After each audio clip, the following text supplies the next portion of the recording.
today I'm looking at actually, we're going to raise my trailer here to the lower one down here. I just don't have enough clearance with it up here, so I'm going to drop it down to here. I was pretty excited when I saw that. A lot of times what people do is they will move the axle from above the leaf spring to below the leaf spring to be able to give you more clearance. So I'm excited I don't have to do that. Now, when I got underneath here, I realized, if you see this, this should be a straight piece of angle iron. It's been ground away, and you can't really see it. There it is. See how it's all chewed up on the inside? This thing, this whole equalizer, this thing is the equalizer. This thing was pivoted up, and that was stuck up in here, and it's been riding like that for a while, and it was on both sides. So I'll also be dropping this down here also, but I just wanted to point out that yeah, it got stuck up there, so it's probably a good idea that I'm doing it. You can see on this side, it's also rubbing on this side, so dropping that down will give me more clearance over there, give me more clearance overall. So here's the back side, so the back side will drop down. This is a tandem axle.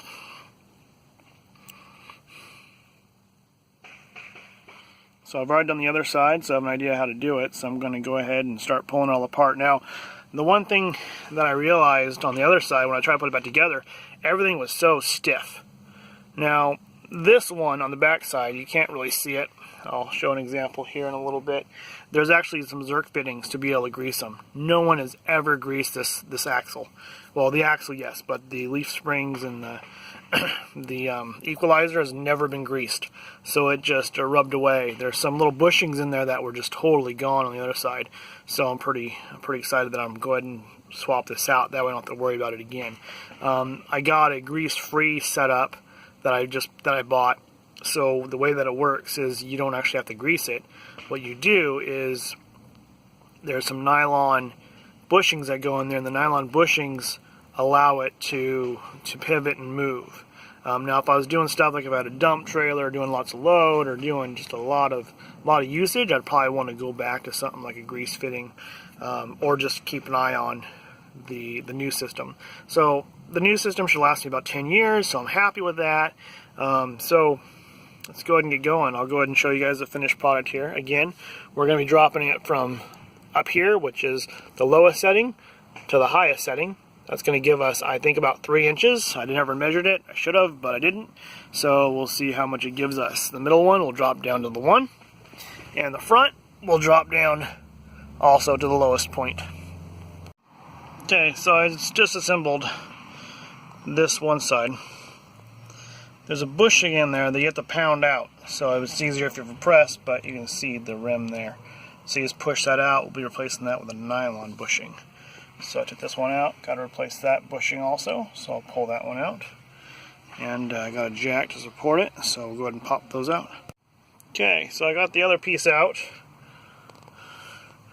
Here's what it looks like. Here's what was in there on the other piece. That was in the old one. You see I got the new one on there, the new bolt through, the new nut. It's got the washers already inserted. This one has got to insert the washers on here. There you go. And then do it on both sides, get it put back up, and start putting it back together. I mean, it's relatively simple. It's just a pain trying to get things lined up like you want them to. So yeah, anyways, keep cracking at it. Haven't started this side yet. The bushings are still there. Old bushing, new bushing, new bushing, new equalizer unit.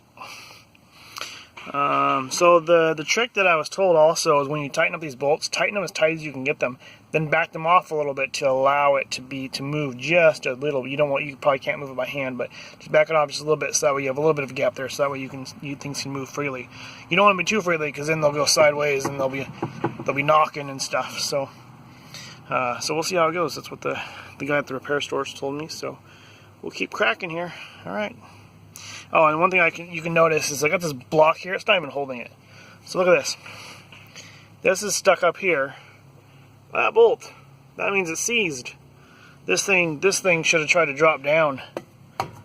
but it's seized, so I'm excited that I'm swapping this stuff out. So yeah, we'll keep cracking at it. Alright, so got this one on. So this should look like a W. It should come down, up, up, W. So right now I'm working on that, knocking that out. Once I get that out, I can put the plastic, the nylon one in there, and then start getting that one bolted, and then start working on the back side. So I start from the front. Got it, they're not tight, they're just on there to hold themselves in place. And then this one, and now I'll work on this one, and then I'll do the back.